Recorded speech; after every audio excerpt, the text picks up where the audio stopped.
મનમોહન સિંહના કાલે અંતિમ સંસ્કાર. મોદી અને ગાંધી પરિવારે શ્રદ્ધાંજલિ આપી. પીએમએ કહ્યું, ડોક્ટર સાહેબનું જીવન તેમની પ્રામાણિકતા, સાદગીનું પ્રતિબિંબ.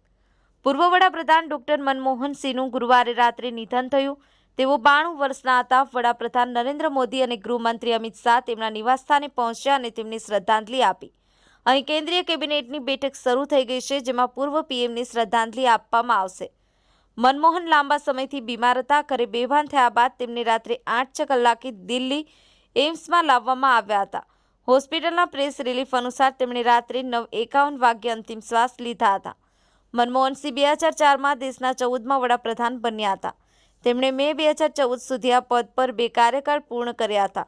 તેઓ દેશના પ્રથમ શીખ અને ચોથા સૌથી લાંબા સમય સુધી સેવા આપતા વડાપ્રધાન હતા.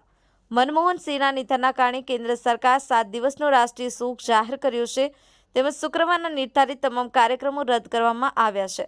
રાહુલ ગાંધી અને કોંગ્રેસ અધ્યક્ષ ખડગે મોડી રાત્રે બેલગાવીથી દિલ્હી પહોંચ્યા બાદ સીધા મનમોહન સિંહના નિવાસ સ્થાને ગયા હતા. રાહુલ એક્સ પર લખ્યું, મેં મારા માર્ગદર્શન અને ગુરુ ગુમાવ્યા છે. દરમિયાન કર્ણાટકના બેલગાવીમાં ચાલી રહેલ કોંગ્રેસ વર્કિંગ કમિટીની બેઠક રદ કરવામાં આવી હતી. કોંગ્રેસના સ્થાપના દિવસને લગતા કાર્યક્રમો પણ રદ કરવામાં આવ્યા છે. પાર્ટીના કાર્યક્રમો 3 જાન્યુઆરી પછી શરૂ થશે.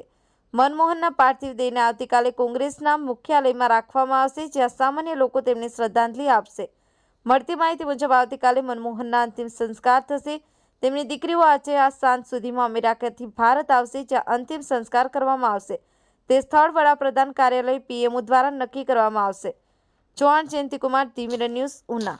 હાય, હું છું ક્રુઝિન સિંઘાનિયા. આપની આસપાસના સત્ય સમાચાર જાણવા માટે જોતા રહો દીવ મિરર ન્યૂઝ. અને હા, લાઈક અને સબસ્ક્રાઇબ કરવાનું ભૂલતા નહીં. Thank you. નમસ્કાર મિત્રો, હું ફિરોઝ ઈરાની. આજે તમને એક નવી વાત કરવા આવ્યો છું. દીવ મિરર ન્યૂઝ જોતા રહો, સબસ્ક્રાઇબ કરવાનું ભૂલતા નહીં અને શેર કરવાનું પણ ભૂલતા નહીં. સત્યની સાથે જોડાતા રહો. નમસ્તે મિત્રો, હું છું ચાંદની પરમાર.